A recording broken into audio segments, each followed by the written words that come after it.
तं पश्यन्नात्मनि मायया बहिरिवोद्भूतं यथा निद्रया यस्साक्षात् कुरुते प्रबोधसमये स्वात्मानमेवाद्वयं तस्मै श्रीगुरुमूर्तये नमः इदं श्रीदक्षिणामूर्तये बीजस्यान्तरिवाङ्कुरो जगदिदं प्राङ्निर्विकल्पं पुनः मायाकल्पितदेशकालकलना वैचित्र्यचित्रीकृतं मायावीव विजृम्भयत्यपि महायोगी वयस्वेच्छया तस्मै श्रीगुरुमूर्तये नमः इदं श्रीदक्षिणामूर्तये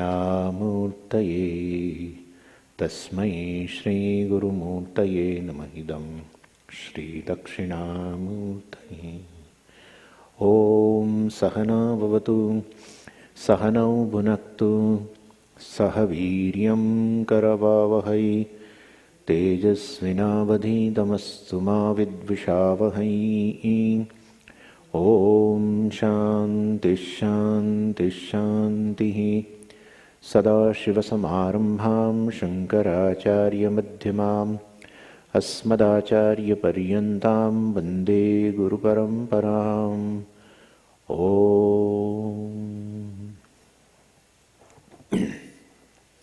तत्त्वविवेकः कः? आत्मा सत्यं तदन्यत् सर्वं मिथ्येति। आत्मा सत्यम तदन्यत् सर्वम. Anyat sarvam is equal to anatma, non-self.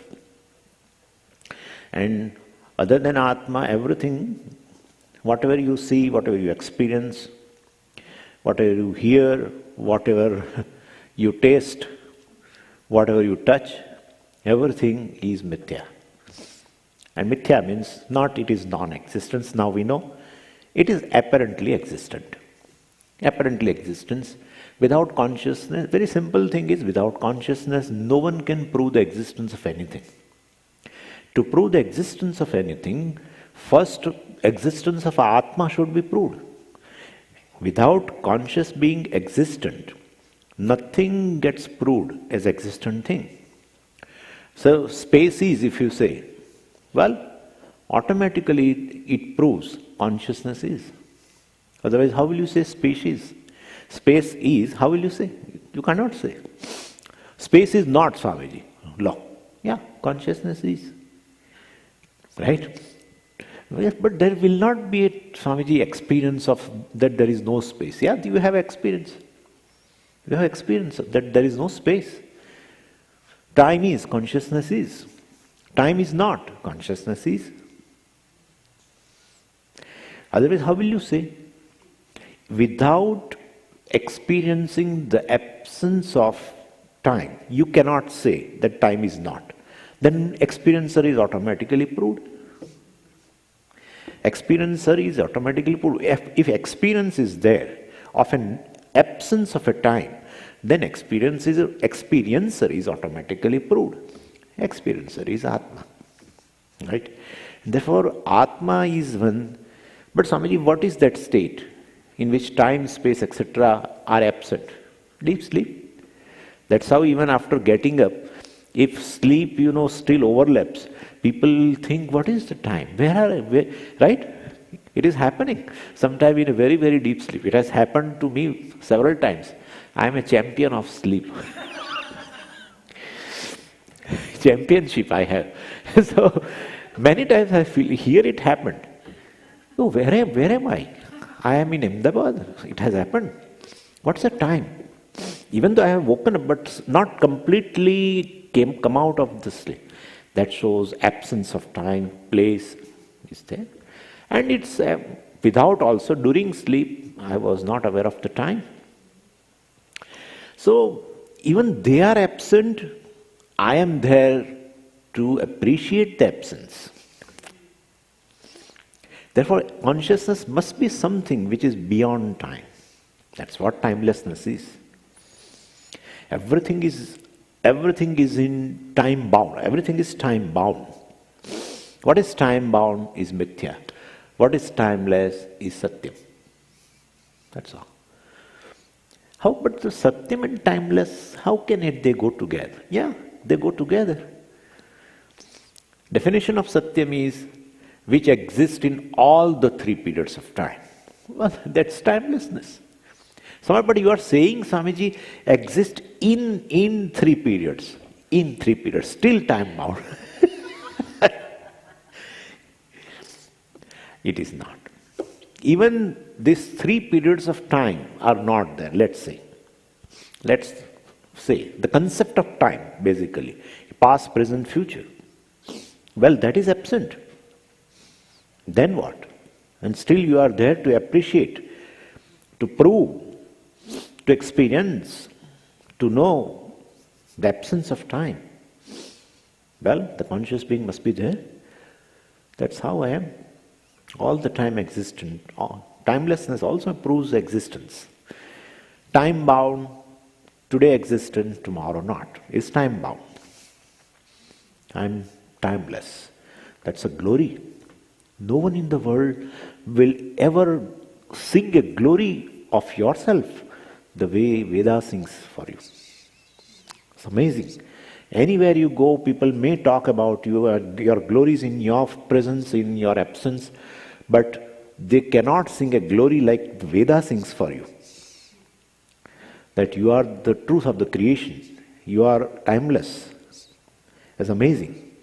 People may sing glory, the same people may criticize, censure you also, at times. Even our own friends, sometimes they censure for our own benefit also. But this is the one which all the time, from first page to the end, all the time sings glory, glory, glory, glory. But I have some defects. He says defects are there but not in you. Limitations are there but not in you. Tadanyat sarvam mithya. Where the limitations are, where the doshas are, well, that's all not in you. It's all mithya. They are there in apparent existent things. And that is not your nature. That's in body, etc. Mind also. That's how we can claim. Even I have so much of doshas so far as if I consider myself as a mind. I should not have that kind of an attitude all the time, criticizing myself. A person who criticizes himself or herself more often than not is not a qualified person for the Vedanta. Vedanta says you are faultless. You say, no sir, but I am having this problem. Yeah, problems are there. Since you are experiencing, we appreciate. They are there but not in you. That's all. Not in you. It's in mind. But ultimately it is me. Well, then you have not appreciated Vedanta. You have not appreciated Vedanta. If you still equate somehow the mind which is apparently existent and you which is timeless, which is existence by nature, that is apparently existent. But how can you say mind is apparently existent? It is apparently existent. In deep sleep your mind is dissolved. The mind which is haunting you all the time in other states, especially in a waking state, the same mind along with that, all the capacity of haunting and everything, all the faults, just resolve. If they do not resolve, there will not be a deep sleep state. And therefore, if they could resolve, if they are not intrinsic to you, well, let them come and go. Why to worry? If they are there, they are there. If they are not there, they are not there. Why should I bother? Ultimately, it is not in me. I am the one who is illuminator of everything, of the mind, of the senses, of physical body, along with the good or bad attributes, everything. It's just mithya. It is there because of me. Means existence of there is because of me, etc., etc. And so, yesterday we started with that the body is not basically satyam, because body has been taken as a satyam. So here it is said Atma satyam. And if body is Atma, that is I, well, then body is satyam. If body is satyam, then not this body, all other bodies are also satyam. And all other bodies are satyam, then, well, that Atma is going to be very limited. And Therefore, it's not correct. But body is not Satyam, how can you say? Body may be Satyam. Let others' body also be Satyam, but this body also be Satyam. Body is Satyam means body is Atma, I mean. Then we found that body is Mithya thing, because it is put together of several components. And each component is not body. Dermis is not body, flesh is not body. Flesh is not a body. If flesh is a body, flesh, wherever there is a flesh, I will say body. I will not use the word flesh. Wherever there is a blood, I will use the word body, because ultimately blood is body. No. Therefore, each part, when I say each part has different name and different appreciation in my mind as a meaning of it, well, it is not the body. Then put together is a body. No, put together also is not a body. Put together also is a not body.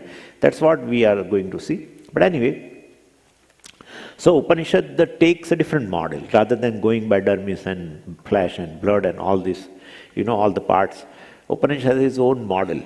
Upanishad says it is 3 elements or 5 elements.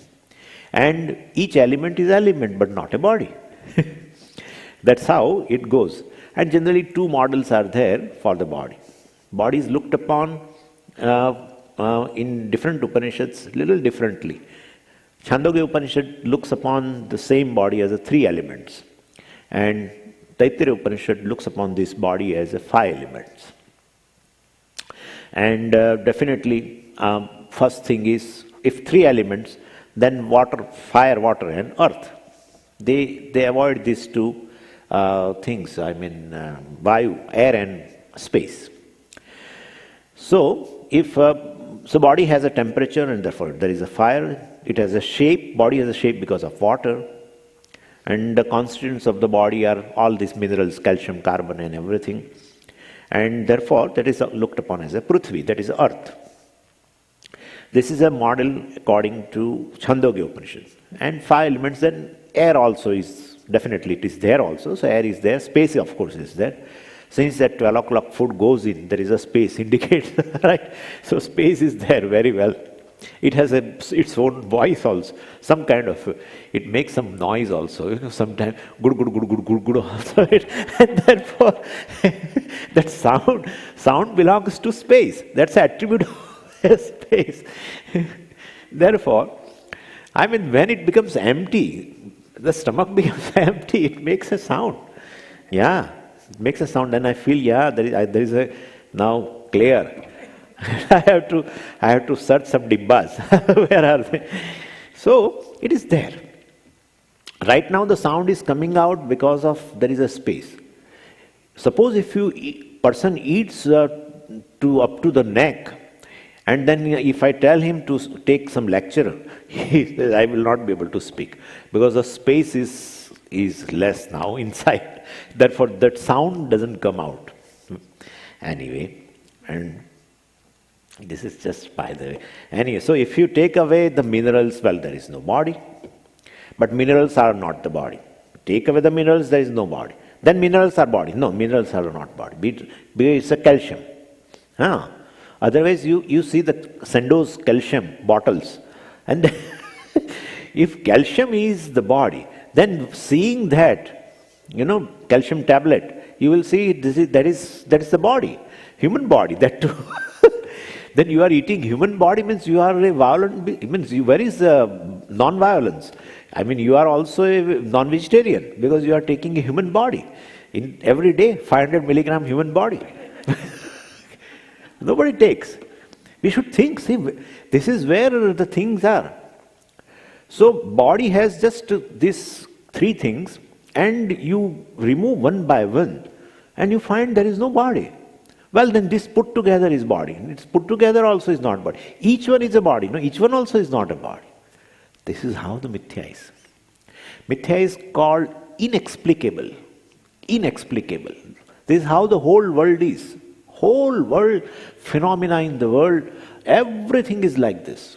Everything. Starting from sun, sunrise, sunset and what not. Everything is like that. When the objects are like that, the phenomena connected to the objects also is like that. And people break their heads to find the truth of the situations and phenomena. We say, live it. That's how people lose their lives and hold their energy, time. Just putting the situation into some ideal kind of a thing, in which they feel that this will remain like this throughout the life. But they don't know that it will never remain like this. Because this is mithya. You look upon a certain thing in a certain way, and it turns out to be different altogether.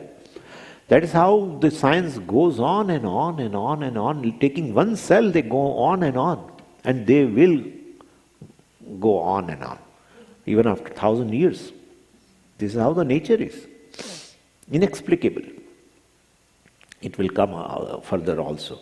So this mithya thing. Anyway, so take away the water, there is no body. If you take away the water, it is just dehydrated powder becomes. Therefore, and fire, etc. Also the temperature. If fire is fire, it's not the body. What is the body? So body is something which is depending upon these three constituents. Existence depends upon three parts, at the same time put intelligently together in a certain form, and like the flower is called body, right? Depending upon these three factors, and these three factors in a certain proportion put together intelligently, then it is body. So, Atma Satyam Tadanyat Sarvam Mithya, and therefore other than body, don't say everything is mithya. Body is equally mithya. Inexplicable. It is made up of components. Component is not the body. And if you just lump together elements, that's also not body. 30% carbon plus 40% phosphorus plus please, and then you on top of it little water, and top of it there are embers. Let's put some temperature. And this is body. Then we'll call some person who wants to marry. We say, this is his body. Please marry. What are you talking? Are you mad or what? This is how it is. That's how it is.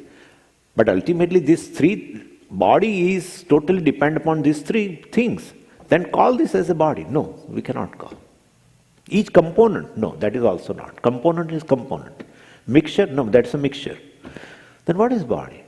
Intelligently put together these three is body. Body is manifestation of knowledge. Any manifestation of knowledge is mithya. Please keep this thing in mind.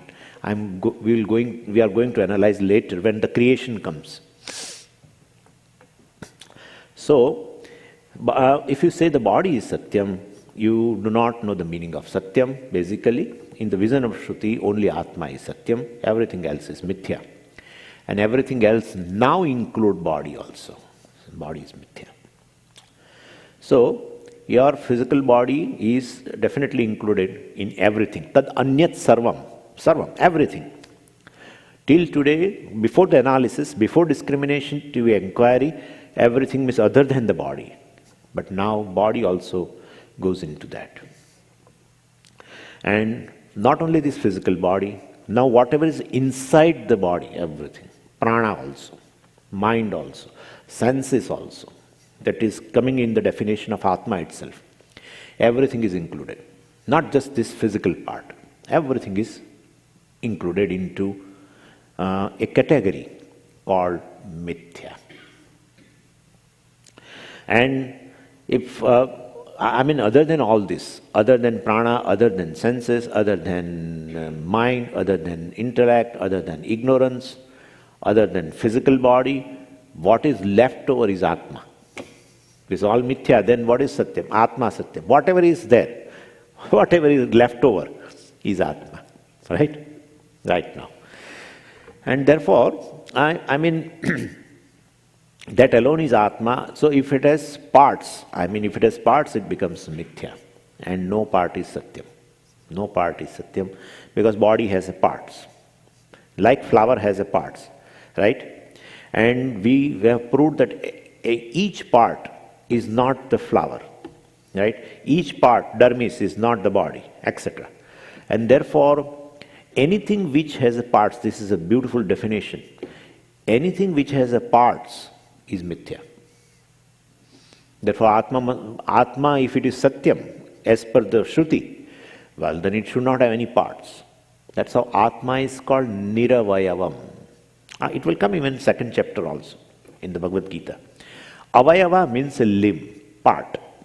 Niravayavam means no parts, partless. Partless thing only can be limitless. Anything which is a part will be limited. Anything which is a part is time bound. This is all connected. It's all Maggi noodles. You can connect. That is how the Nididhyasanam should be. Nididhyasanam is this. Take one word and go. If you can connect. Take one word. Atma has no parts. And start thinking. Take anything in your mind. This has a parts. Right? Whatever the part. Two parts. And then the third thing, all these things are also there inside.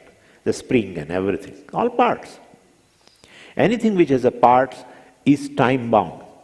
Anything which is a part has a dimension. Anything which is a part is limited. In time, in place, like that. In objectivity. It is just a clip and nothing else. Limited. It has one kind of a physical body. It doesn't have this body. Right? If I say you are paper, he says, what are you talking? What are you talking? No, I'm saying you are clip plus this also. No, I'm just clip. Thank God. I mean, thank you, not thank God. Thank you very much. It declares, by declaring itself as a clip, it says, object-wise I am limited. And therefore it is limited. What is limited will be time bound. How can you say limited is time bound? Because made up of parts. And what has a parts will fall apart. That's how Swamiji says. Whatever has a parts will fall apart. Not today, tomorrow. It's going to fall apart.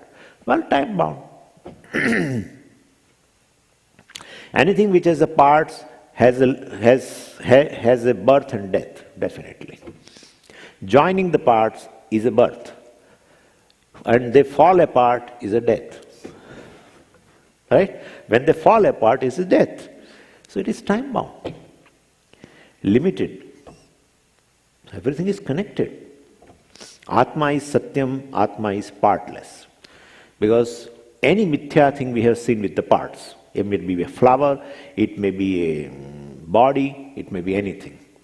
And lastly, we'll see a car example. That's a beautiful example. Like consider a car, and suppose I do not know a car and you are introducing a car to me, suppose. And when I see a car, then I say I am seeing rubber, I am seeing steel, I am seeing water, gas, etc., plastic, iron, all these things I see. I don't know something called car, suppose. Then definitely when somebody introduces me, Swamiji, this is a car. I said, where is car? I see only certain rubber. Say, car is a rubber? He said, it's a rubber.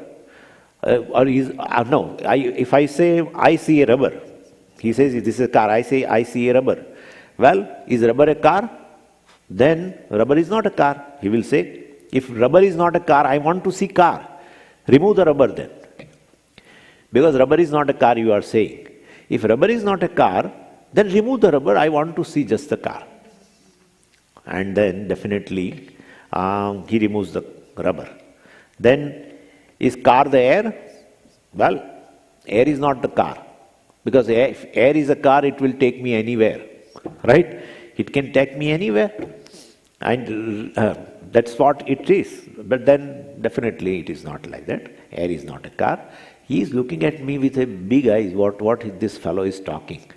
But anyway, is steel a car? Steel sheets. No, steel is not a car. Is the plastic a car? No, plastic is not a car. Then remove all this. I just want to see a car, because you said, I will introduce a car to you. And then definitely you find, and if the person could still not introduce a car to me. And then I said, everything has been removed like that, plastic and this and everything. And then I found there is no car. I said, let's go to see a car. I want to see the car. He said, Swamiji, this is a car. Where is the car? We have removed everything. That's what the car is. Okay, that's the car. Then I put all these tires, everything. On top of it, all the sheets of iron, everything. And then rubber, and then plastic. And then water also. You have water also I get. And well, it cannot move, so I have to add some gas also. He said, it cannot move. We have to ignite the gas. And we have ignited the gas. It is holy, right? It cannot, we still both are there standing. It has not taken us. So, definitely what it means is, car is mithya. It's a manifestation of knowledge. And so it is not simple pile up or of a different things. It is intelligently brought together. What is intelligently brought together is called manifestation of knowledge. And therefore, intelligent, we will be coming to the creation later, that this also put together intelligently. Then somebody's knowledge has manifested, that is Ishvara. That's how we will come. I'm just giving a line, but in creation also it will come. This is the creation of a human being. That's the creation, entire creation also will be. This is a human being's knowledge manifestation. That is a manifestation. The whole world is a manifestation of knowledge of Ishvara. That's how he is Sarvajna, etc. So intelligently brought together to perform a certain function. And so, what function? Definitely, all these functions. So, the body is also intelligently put together to perform various functions, all psychological, physiological, all functions. And even to achieve a common function of keeping the body alive, we have to put together in a certain way, then only it will remain alive. Otherwise it won't. Like dermis and everything, blood and flesh and everything is lying. And you put together in a certain way, but you feel it is not alive.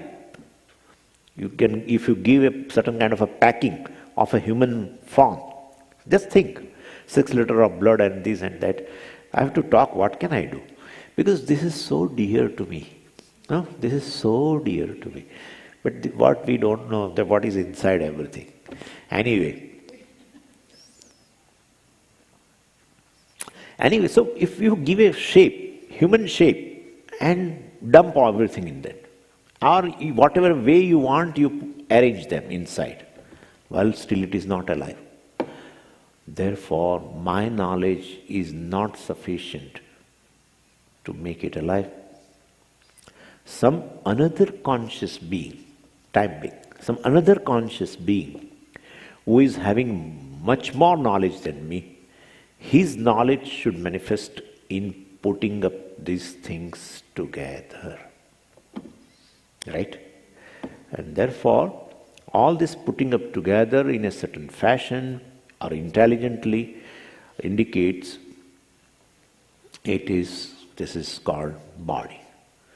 So, we can generalize the definition. Anything which can be put together intelligently is mithya. But why they put intelligently together? To serve a certain purpose. It may be this, it may be this. This is also intelligently put together to serve a purpose. It serves a purpose. When any person who is having a knowledge, when he puts together different parts, definitely in his mind there is a purpose. There is a purpose to serve. That if he puts in a different way, well, it will not show the time. Right? And therefore, that is called satyam. That's called mithya. So this is how the mithya is defined. And therefore, Atma is satyam, and then definitely it doesn't have parts, because anything which has a parts, their parts are put together certain way, intelligently put together to serve a certain purpose, well, definitely that's a mithya thing. And therefore, Atma is Satyam. And for Atma to be Satyam, it has got to be partless. What is partless will not fall apart, right? If it doesn't fall apart, well, there is no death. Where is the question of death? Death means falling apart of elements. Got together, life. Falling apart, death. But it doesn't have a parts at all. Well, there is no death. Well, there is no death, there is no life, there is no birth also. Where is question of birth and death? Birth and death birth and deaths are there. Birth and death are there, but not belong to Atma. Right? Dhiras tatra na muhyati. The dhira will not. Knowing this, that but that belongs to the non-self, not to the self. I am just a witness of everything. In my presence, birth takes place. That's how it is. In my presence, death takes place. In my presence, prana does a job of uniting with the body. In my presence, even the body is formed. In my presence, even the prana gets separated from the body. In my presence, even the body falls apart. I am partless. In my presence, parts join, parts fall apart. That is myself. That's the glory of myself. Birth and death just cannot touch. It cannot come near. Mithya has no capacity to touch Satyam. The Mithya Sarpa has no capacity to touch, to leave behind a trace on rope. Not a single thing. If you know once you know that this is a rope on which you have put the attributes of poisonous snake and everything, and the sliminess and everything, the sliminess. Yeah. Any creature, if you just touch it, something happens.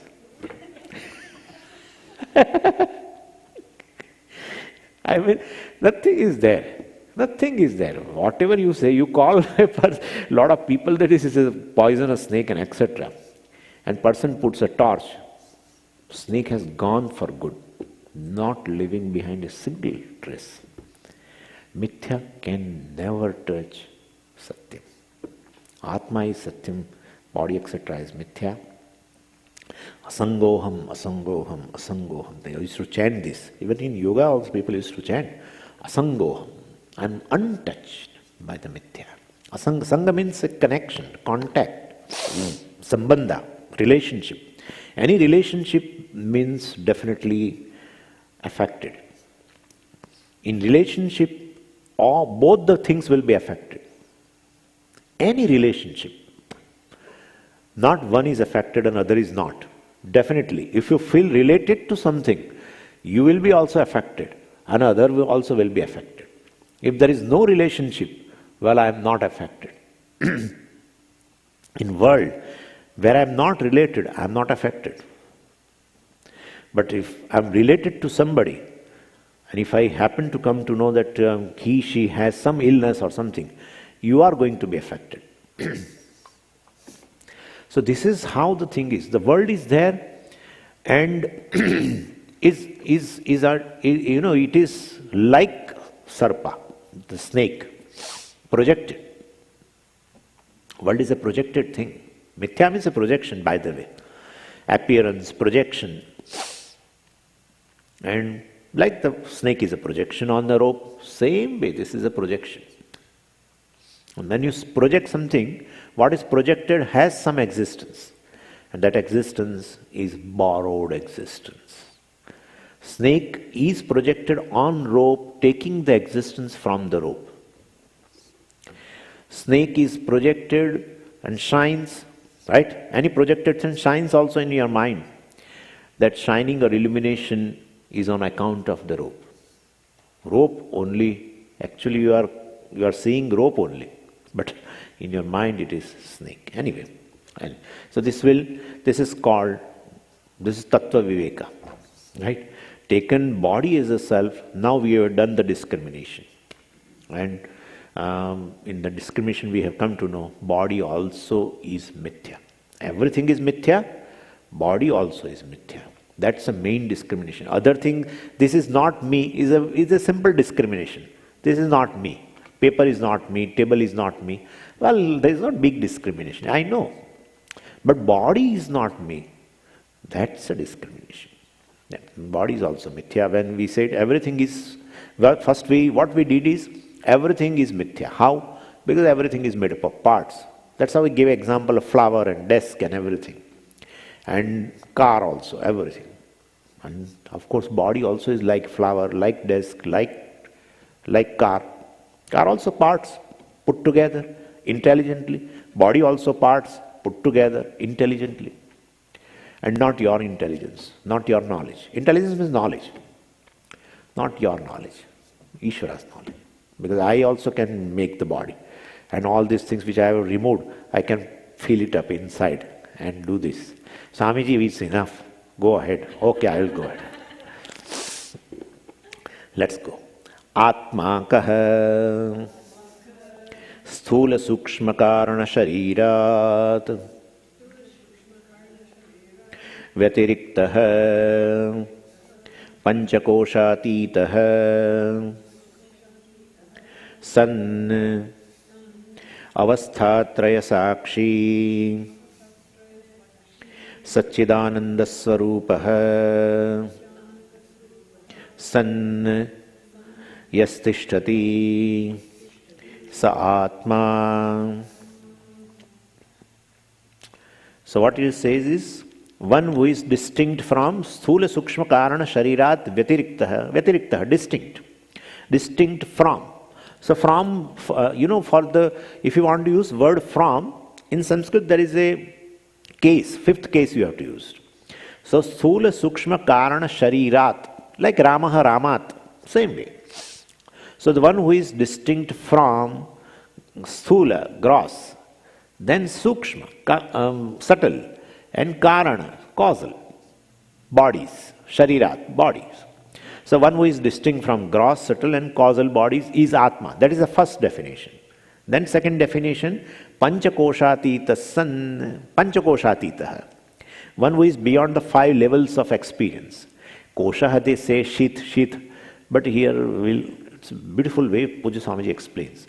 When we understand like shit, people draw the sheets also. You must have seen. Then the first is the earth, and then inside, and then there is a Atma inside. It's a dot. That's how we have first removed that. Atma is of the size of a dimension that we have seen in the second chapter, because they show the Atma like that. They show. Then what is that? Food sheath, yeah. And I don't know what is that air sheath. What they call, I don't know. Anyway, the Annamaya Kosha and Pranamaya Kosha and Manomaya Kosha and Vijnanamaya and Anandamaya, and then inside a very spotted, very beautiful crown. That's Atma. Which is beyond the 5 levels of experience. We'll see that very beautiful definition of Atma. Then the third is Avasthatraya Sakshi. So Panchakosha Titaha Atma. Sthula Sukshma Karana Sharirat Vyatiriktaha Atma. Then Avasthatraya Sakshi Atma. Avasthatraya, Avastha, the states. So Traya, 3. And so being the witness, Sakshi means witness, being the witness of 3 states of experience. This all is waking state is an experience, state of experience. And then Satchidanand Swarupaha, well, which remains in the form of existence, consciousness and fullness, complete. He is Sa Atma, is the self. So Atma Satyam, Tadanyat Sarvam Mithya. What is that Atma? That you are calling as a partless, timeless, and you are calling it a Satyam, and other thing you have proved as a Mithya, apparently existent. What is that Atma? So now, see, the essence of anything is called Tattva. So Tattva Viveka, we started with that. It is essence of everything. And that is called Atma, that is Satyam. So Atma Satyam Tadanyat Sarvam Mithya, that has been told earlier, and that Atma is now defined. So the difference between Satya and Mithya is this. In short, we will now tell. Mithya cannot exist without Satyam, and Satyam exists by itself. First thing. If you put it a little differently, we can put it like this. Satyam does not need anything for its existence. Mithya cannot enjoy existence independently. You can say that way also. So Satya and Mithya cannot be having the same status. Body and the self. Please now onwards, whenever Satya Mithya we talk about and we give a further description, take body and the self. Body and the self. Compare it that way. You will create a distance in your mind. That you will create distance means space in your mind. That's how it is. I'm just referring to yesterday's question. So this way, alert living means during day, all the time you will take body as a self. It is going to happen. We will accept it. But we'll try to create a space in terms of the realities. Understanding of a reality, then only you will find this kind of a difference. And that's called Viveka. That's a discriminative inquiry. It will go by this way only. So Mithya cannot enjoy the same status. Mithya cannot exist independently, etc. Or Mithya needs for its existence all the time Satyam. Satyam doesn't need for its existence anything. Independently exists. Self-existent, we can say. Okay. Then, so which does not depend upon anything is Satyam, and while anything other than Atma depends upon Satyam for its existence. That is Mithya. So here said Atma Satyam, but the problem is the confusion, self-confusion. So we have not understood the self as a Satyam. We have taken body as a Satyam, and therefore, why? Because Mithya is not separate from the Satyam. That part now we'll have to take. Why it is happening like that? If two things are separate, you cannot take one for the other, right? If this is and this is are independently existing and they are separate, you will not tell me that this is paper and this is clay. When they are lumped together somehow, suppose, then one thing is taken as other, right? And therefore, that's a confusion. That's a confusion. So, Satya, Atma and body, which is Mithya, they are together. They are together means they are actually, the together word is not correct word. Why? Because Mithya is all the time non-separate from the Satya. There cannot be together of pot and clay. I say pot and clay, confusion.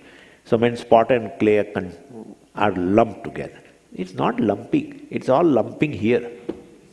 There is no lumping there because there is no pot without. Pot is non-separate from the clay. That is the definition of Mithya. Could you follow? And when something is non-separate, then only confusion can arise. Right? You can take pot as a Satyam, and that is what people are taking. I told you about that broom wala. That broom wala, you remember? The broom business. Cleaning. And I said, still clay is there. And he picks up the pot also and clean down below. And he says, there is no clay. What is in your hand is clay. Right? But he says he doesn't appreciate the clay. Therefore, if he doesn't appreciate the clay, in his mind, the real entity is what? Pot. This is how it is. Mithya is taken as a Satyam. Why? Because pot is non-separate from the clay. Mithya is non-separate from the Satyam clay. And therefore the confusion occurs. Otherwise there will not be confusion. So body and the self, there is a confusion. Right? Then definitely that confusion arises because one of them things should be Mithya. When that body is Mithya, we have already proved why it is Mithya, put together parts and these and that. So if Atma is Satyam, what is the Viveka here? See, if you remember, we have used these two words that whenever you inquire or analyze, the object, the status of an object could be either unknown or known unknown. Known unknown. Two types of analysis or inquiries are there, in which one, the object is not at all known to you, and other inquiry is object is known and unknown. Certain facets known, certain facets not known. Then that kind of inquiry in which the object is partially known and partially unknown, then it is called discriminative inquiry. And when object is totally unknown to you and you inquire into, you analyze into, well, that is a simple inquiry. We have talked about like this. And definitely here what kind of inquiry? Because partially known, partially unknown in our case. Atma is not unknown totally. When they say Atma Satyam, it is not that Atma is totally unknown for us. Because Atma is referred as a I. And who says that I don't know myself? Right? Even without going to the scriptures or going to any teacher or anybody, you say I am. So you know at least. Maybe other than I, you may not know, may know, may not know. That's a different thing. But you know at least you are. Or as a conscious being. So let's give one more, this one. I know that I am a conscious being. For that you need not go to Vedanta or anybody else. But that Atma is just Satyam. It's timeless. And other than that everything is Mithya. Well, that is not known. Then what do you mean by that? Atma is known to you. Which way it is known to you? You tell us. Atma is known. But if I ask you, who are you? Atma means I. Then I ask you, who are you? You say, I am lean. I am male. I am female, etc. I am a human being. Oh, then that kind of a Atma is not Satyam. Who says? Shastra says.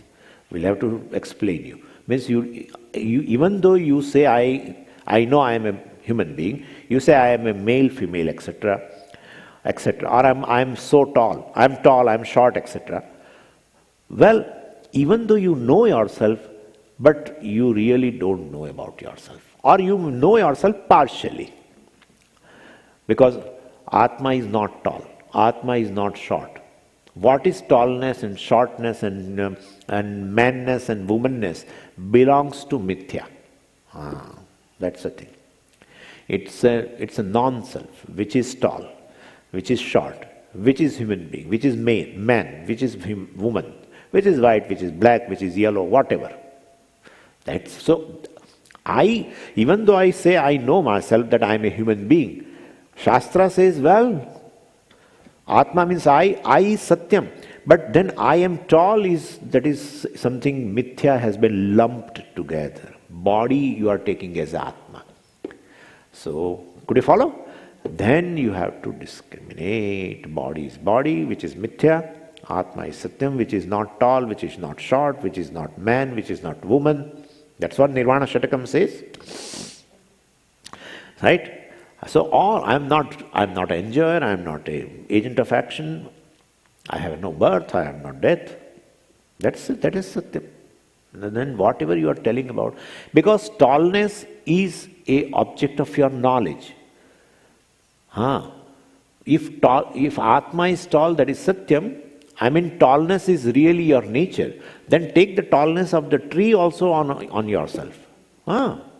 Anything tall is yourself, because Atma is tall. It's not. Then I say, do you see a tree? Yeah, I see a tree. How is it? Yeah, it is tall. Then is it an object of your knowledge? Otherwise, how will you tell it is tall? When you say it is tall, it is an object of your knowledge. Right? Then object of the knowledge and the subject of the knowledge, they are saying? They are never saying. If tree is tall, you are not the tall. You definitely know that very well. You know very well, because it's the object of knowledge. What is known and the knower are never the same. Knower is knower, known is known. If the tallness of the tree is object of your knowledge, that is something called known, and you are the knower, well, they are not one thing, then tallness of the body, why are you taking on yourself? If tallness of tree you are not able to take yourself, when you are seeing a tree is tall, you don't say I am tall, then body is tall, why are you taking that I am tall? I don't know. Yeah, that's correct. Confusion. That's a confusion. You cannot talk about the tallness of the body unless it is known to you. You cannot talk about the height of the body unless it is known to you. Right? I know it is tall. I know I am tall. It is not. I know I am tall. Then take tallness of the tree also on you. That is also known to you. No, I will not. What's the difference? Well, that is not non-separate from me. This is non-separate from me right now. Ultimately, we are going to prove everything is non-separate from you, but right now. When body is non-separate from me, there is going to be the confusion. One is taken for something else. Therefore, when the body is tall, you say, I am tall. Body is short, you say, I am short. When body is of a male body, you say, I am male. And then inside also, everything, whatever stuff, you take yourself. Like the mind, etc., senses, etc. I mean, not other stuff, but this mind is also stuff. Really, it's a botherating. Really? Too much botheration. This body doesn't bother me sometimes, especially I am young. But this from the beginning itself bothers me. This one. Yeah. Everything is object of your knowledge. Understand that. Unless you experience those things, you cannot tell about anything. When you say I'm fine, I'm in mood, or I'm having no conflicts, means you are experiencing your mind without conflicts. When you say I am man, you are experiencing the body which is male. Definitely. Well, what you experience is not you. Experiencer must be different from the object of experience. Experiencer is always different from object of experience. Otherwise, the experience cannot take place. Experience can take place when at least two things are there. One is experiencer and the object of experience. And they are not same. Never same. Never same. No, Swamiji, I experience myself right now. That myself includes the object of experience inside.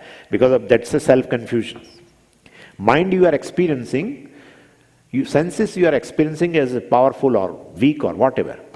But you lump because they are non-separate from you. How can you say they are non-separate from me? They are mithya. How can you say they are mithya? That's what we have seen. Body is mithya. Any mithya is always non-separate from Satyam. Wave is non-separate from the water. Right? Wave is non-separate from the water. And therefore, anyway, so we'll come to that. So this is how Atma means I, and it is known to me also. And when I analyze what is known as Atma, then I find that is not Satyam, it's but Mithya. And therefore, the entire, so this is way, the Satyam is only Atma, and what we are, that proves that I don't know really, in certain facets, I don't know myself. Even though I say I am, etc., I am human being, etc., but when I say I am a human being, I am tall, etc., certain component of me is really not me. It is belongs to body, which is mithya. I include in the I. What I? Which is called Atma. What is that? Satyam. Atma is Satyam, in which I lumped mithya thing. And therefore, partially you know, partially you don't know. You have lumping in the mind has taken place. So you separate. That's how discriminative inquiry. Now the entire body can be viewed according to different models. As I said, we have seen another two models are also there. If you consider a biological model, then it can be reduced to just cells, right? A bunch of cells. But you don't, I mean, if it is a bunch of cells, the bunch of cells should be called body. But, well, no.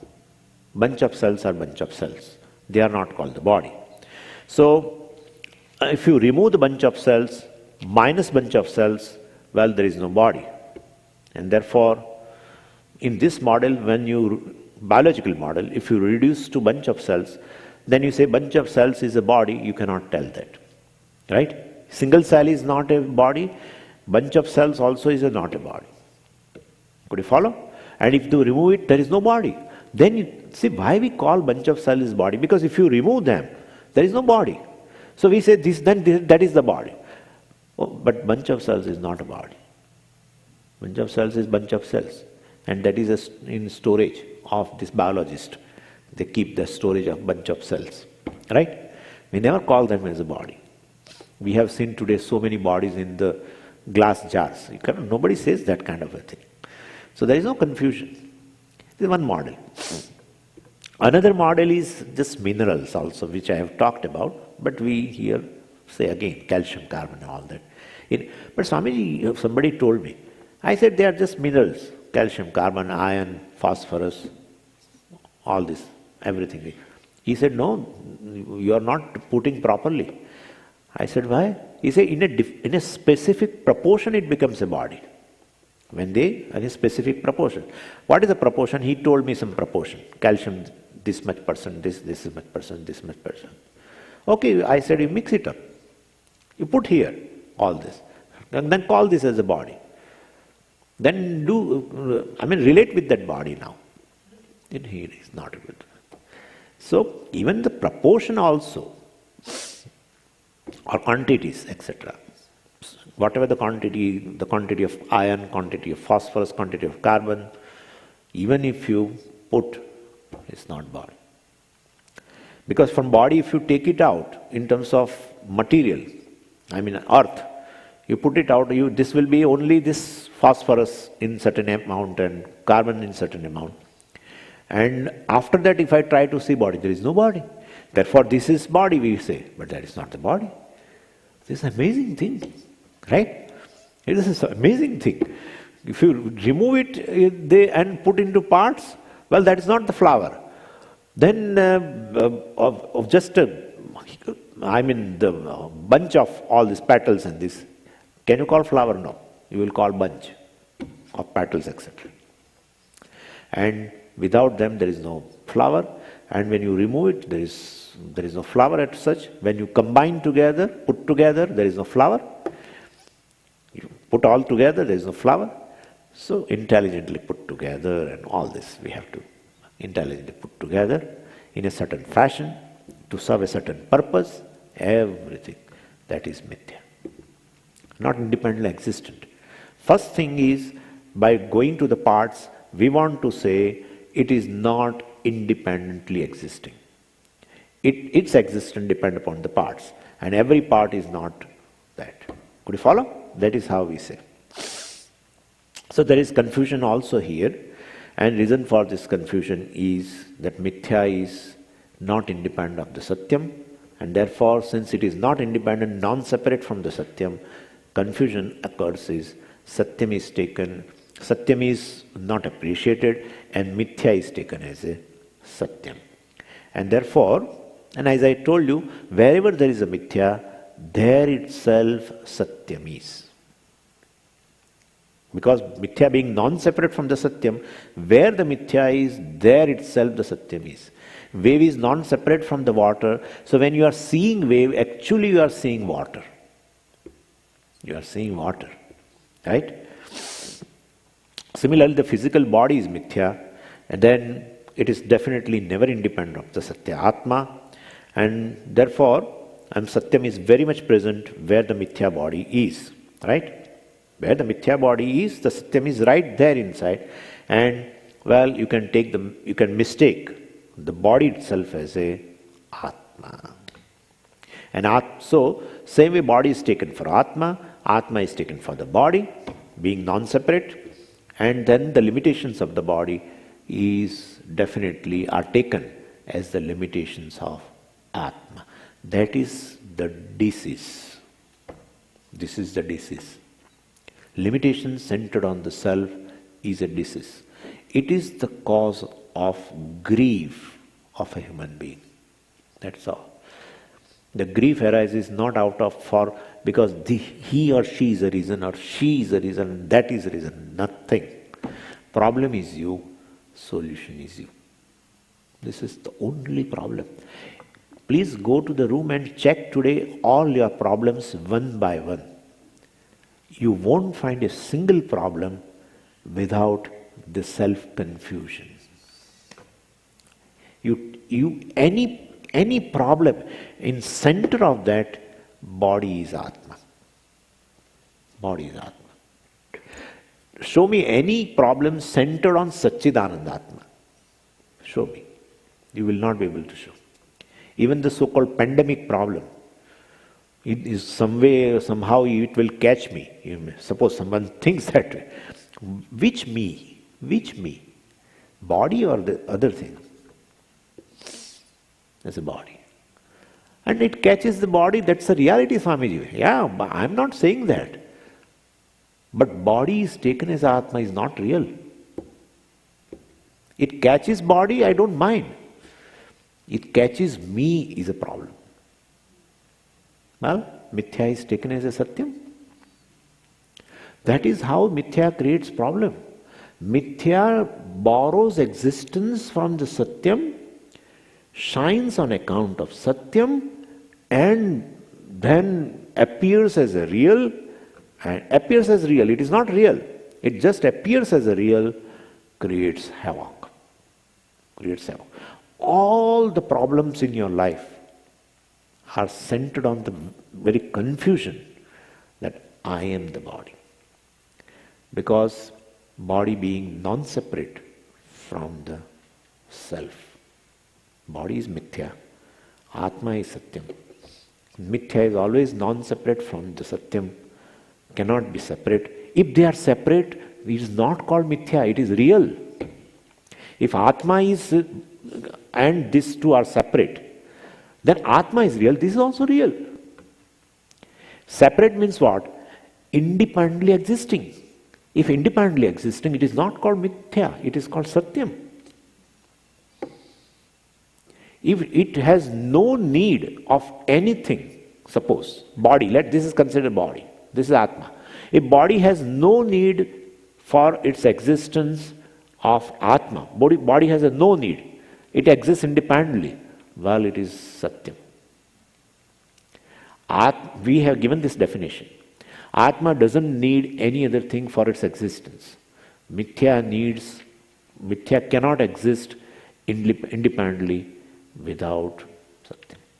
But it appears Satyam because Mithya is always, since it is for existence is depending, therefore Mithya is looked upon as a Satyam, being non-separate.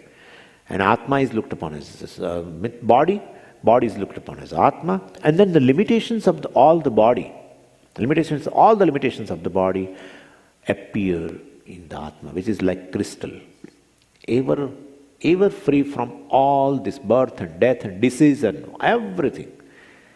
Even one says that something has infected me.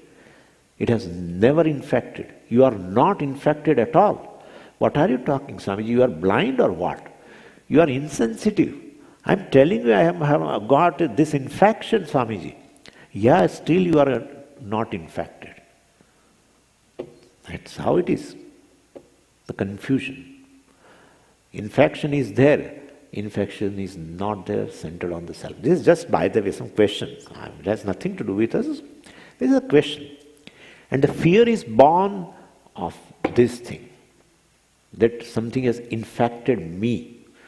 Something has infected body is not a confusion. It doesn't create fear. And that's how here, somewhere in New York, somebody has got, we are not feeling fearful here. We talk, objectively we talk. We have our philosophy for COVID-19. We have our own philosophy. How does it exist and this and that? And nicely we talk. He should be admitted there, and all objectivity, all equanimity with that we talk about somebody else. Because that body is not I. But this body, no. Because then non-separate from the self, and therefore taken as the self is taken as a non-self, non-self is taken as a self, and whatever happens to this body, limitations, etc., appear. But Swamiji, limitation of Atma also, sir, limitation of Atma, that is not Atma. Atma is limitless. Therefore don't say limitation of Atma also appears in body and limitation of body appears in Atma. No, don't say that. Don't say that. Atma is limitless. What is Satyam is limitless. There is no limitation of time, it is timeless. There is no limitation of a place, it is all pervading. There is no limitation of an object because it is beyond any object. All the objects exist on account of Atma. Atma is not object.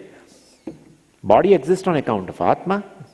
That's how it is mithya. Satyam is self-existent. Right? And therefore it is Sat. All the time it is just an existence. What existence? Existence. You talk something about existence, we feel like you are giving us a boiled vegetable which has no taste. What existence? Existence. Consciousness. Yeah, consciousness. That's a matter of experience. You are experiencing yourself because you are conscious. You are experiencing the world because you are conscious. So when I say that consciousness is limitless, consciousness is existence. And that consciousness has no boundary. Yeah, Swami, then it's fine. Just existence, then you feel, what is that? How will I experience that existence? Hey, you are consciousness. Consciousness, existence. Sat eva chit, chit eva sat. That Satchit alone is Ananda, fullness, limitless. The Satchidananda Atma is yourself that is going to come. Om Purnamadah Purnamidam Purnat Purnamudachyate Purnasya Purnamadaya Purnameva Vashishyate. Om Shanti Shanti Shanti. Harihi Om Shri Gurubhyo Namaha. Harihi Om.